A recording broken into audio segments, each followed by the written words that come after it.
विधायक लगातार आप पब्लिक में जा रहे हैं और लोगों से मिल रहे हैं, ऐसे में क्या मैसेज देने की कोशिश है? हमारा मैसेज देने का कोशिश है कि देखिए साहब, जनता बहुत इस शासन से पीड़ित है। चाहे वो किसान हो, व्यापारी हो, छात्र हो, नौजवान हो, चाहे किसी भी वर्ग का व्यक्ति हो, आज इस सरकार से वो बहुत पीड़ित है। चाहे महंगाई का मुद्दा हो, चाहे सुरक्षा का मुद्दा हो, चाहे किसी का मुद्दा हो, तो हम ये अपनी पार्टी की नीतियाँ, अपनी पार्टी के सिद्धांत जनता को बता रहे हैं। और इनकी नाकामियाँ, जो बीजेपी जो सत्ता में बैठी हुई है, जो दूसरी बार आई है प्रदेश में, हम इनकी नाकामियों को जन तक पहुँचा रहे हैं और हमको उसको भारी समर्थन मिल रहा है।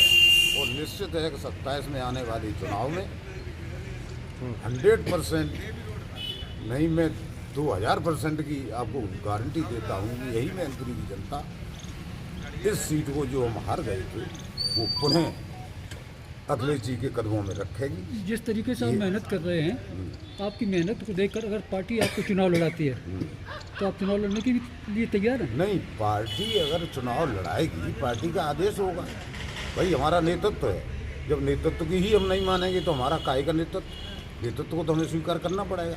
जब हमारा नेतृत्व है और हमें अगर जो आदेश करेगा उसका तो पालन हमें करना पड़ेगा। चुनाव लड़ेंगे आप?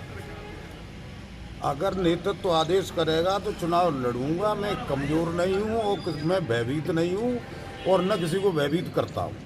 ईमानदारी से चुनाव लड़ूंगा, जम के जनता के साथ रहूँगा। अच्छा जी, इस मेहनत को आपकी चुनाव लड़ने की तैयारी मान लिया जाए तो? पार्टी की नीतियाँ, सिद्धांतों का प्रचार प्रसार जन जन तक पहुँचाना, ये है।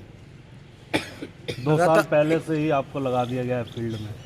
मैं खुद लगा हूँ जी। मैं खुद, हमारे शीर्ष नेतृत्व ने एक आम बात कही थी पूरे प्रदेश के लिए कि जो सीटें कमज़ोर हैं उन पर हमारे लोग जाएं और हमारी नीतियों को, सिद्धांतों को जन जन तक पहुंचाएं। और मैं उनका जो उन्होंने कहा है उस आदेश का पालन करें। आप ईमानदारी की बात कर रहे हैं सर, और लगातार ईवीएम पर जो ना सब सवाल उठ रहे हैं, तो कैसे ईमानदारी से आप निकल पाएंगे? ईवीएम पर तो सवाल उठे हैं, उठते रहेंगे और सच्चाई ये है कि ईवीएम को ख़त्म कर देना चाहिए चुनाव आयोग को। लंबे समय के बाद सक्रिय हुए हैं मैनपुर विधानसभा में दोबारा। देखिए साहब, मनुष्य परिस्थितियों का दास होता है। हमको कहा गया कि आप राम की तरह वनवास में रहिए, तो मैं वनवास अपना काटता है। उन्होंने काटा 14 साल का, मैंने ज़्यादा। ठीक। अब हमें ये लगा कि हमारी पार्टी चाह रही है कि आपको सिंहासन देना, पार्टी के काम में हाथ बटाना चाहिए।